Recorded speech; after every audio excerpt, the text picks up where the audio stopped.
ಇನ್ನು Lakshmi Hebbalkar C T Ravi ಅವರ ನಡುವಿನ ಪ್ರಕರಣ ಸದ್ಯಕ್ಕೆ ಸಿ ಟಿ ರವಿ ಅವರು ಸ್ವಲ್ಪ ರಿಲ್ಯಾಕ್ಸ್ ಆದಂಗೆ ಕಾಣ್ತಿದೆ ಕೋರ್ಟ್ನ ಈ ಒಂದು ಆದೇಶದಿಂದ. ಅಷ್ಟಕ್ಕೂ ಕೋರ್ಟ್ ಏನು ಆದೇಶ ಮಾಡಿದೆ ಅಂತ ನೋಡೋದಾದ್ರೆ, ವಿಧಾನ ಪರಿಷತ್ನಲ್ಲಿ ಸಚಿವ ಲಕ್ಷ್ಮೀ ಹೆಬ್ಬಾಳ್ಕರ್ ವಿರುದ್ಧ ಅವಾಚ್ಯ ಶಬ್ದಗಳಿಂದ ನಿಂದಿಸಿದ ಆರೋಪದಲ್ಲಿ ಬಿಜೆಪಿ ಎಂಎಲ್ಸಿ ಸಿ ಟಿ ರವಿಗೆ ಕರ್ನಾಟಕ ಹೈಕೋರ್ಟ್ ಗುರುವಾರ ರಿಲೀಫ್ ನೀಡಿದೆ.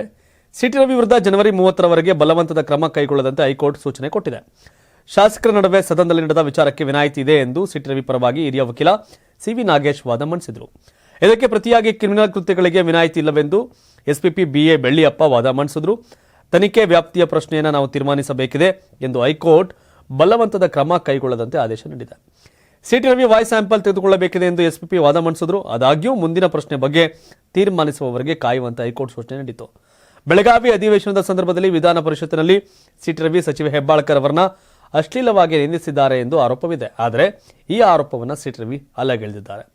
ಮತ್ತೊಂದೆಡೆ ಅಶ್ಲೀಲವಾಗಿ ನಿಂದಿಸಿರುವುದು ಸರ್ಕಾರಿ ಟಿವಿಯಲ್ಲಿ ದಾಖಲಾಗಿರುವುದು ಇತ್ತೀಚೆಗೆ ದೃಢಪಟ್ಟಿದೆ. ಆದರೆ ಅದು ಸಿ ಟಿ ರವಿ ಅವರ ಧ್ವನಿಯೇ ಎಂಬುದನ್ನು ಖಚಿತಪಡಿಸಲು ಅವರ ವಾಯ್ಸ್ ಸ್ಯಾಂಪಲ್ ಕೋರಲಾಗಿತ್ತು. ವಾಯ್ಸ್ ಸ್ಯಾಂಪಲ್ ನೀಡಲು ಅವರು ನಿರಾಕರಿಸಿದ್ರು. ಈ ವಿಚಾರದ ಬಗ್ಗೆಯೂ ಹೈಕೋರ್ಟ್ನಲ್ಲಿ ವಾದ ಪ್ರತಿವಾದ ನಡೀತಿದೆ.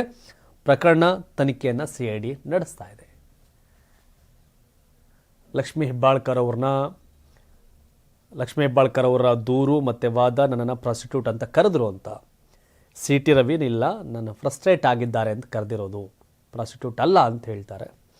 ಗೊತ್ತಿಲ್ಲ, ವಾಯ್ಸ್ ಸ್ಯಾಂಪಲ್ ಕೊಟ್ಟು ತನಿಖೆ ಆದಮೇಲೆ ಅದು ಪ್ರಾಸ್ಟಿಟ್ಯೂಟ್ ಅಂತಂದ್ರೋ ಫ್ರಸ್ಟ್ರೇಟ್ ಅಂದ್ರೋ ಅನ್ನೋದು ತನಿಖೆಯಿಂದ ಬಯಲಿಗೆ ಬರಬೇಕಿದೆ. 84ರಿಂದ 50 kg ಬಂದೆ, ಆಮೇಲೂ ಸಣ್ಣಗೆ ಫಿಟ್ ಆಗಿದ್ದೀನಿ. ಅದಕ್ಕೆ ನಾನು ಯೂಸ್ ಮಾಡ್ತಾ ಇರೋದು ಜೀನಿ ಸ್ಲಿಮ್. ಸಣ್ಣ ಆಗೋಕ್ಕೆ ಜೀನಿ ಸ್ಲಿಮ್ ಯೂಸ್ ಮಾಡಿದೆ, ಹೆಲ್ದಿನೂ ಅದೇ. ನೀವು ಸಣ್ಣ ಆಗಬೇಕಾ, ಹೆಲ್ದಿ ಆಗಬೇಕಾ? ಹಾಗಿದ್ರೆ ಜೀನಿ ಸ್ಲಿಮ್ ಯೂಸ್ ಮಾಡಿ. ಸಣ್ಣ ಆಗೋದಕ್ಕೆ ಯಾವುದೋ ಪ್ರಾಡಕ್ಟ್ ಹೇಳ್ತಾ ಇದ್ದಾಳೆ, ಏನಾದರೂ ಸೈಡ್ ಎಫೆಕ್ಟ್ಸ್ ಇದೆ ಅಂತ ಯೋಚನೆ ಮಾಡ್ತಾ ಇದ್ದೀರಾ? ಖಂಡಿತ ಇಲ್ಲ, ಯಾಕಂದರೆ ಇದು ಕೆಮಿಕಲ್ ಫ್ರೀ. ಸಣ್ಣ ಆಗಬೇಕು ಅಂದರೆ ಜೀನಿ ಸ್ಲಿಮ್ ಯೂಸ್ ಮಾಡಿ. ಹೆಚ್ಚಿನ ಮಾಹಿತಿಗೆ ಕೆಳಗೆ ಡಿಸ್ಪ್ಲೇ ಆಗ್ತಿರೋ ನಂಬರ್ಗೆ ಕಾಲ್ ಮಾಡಿ.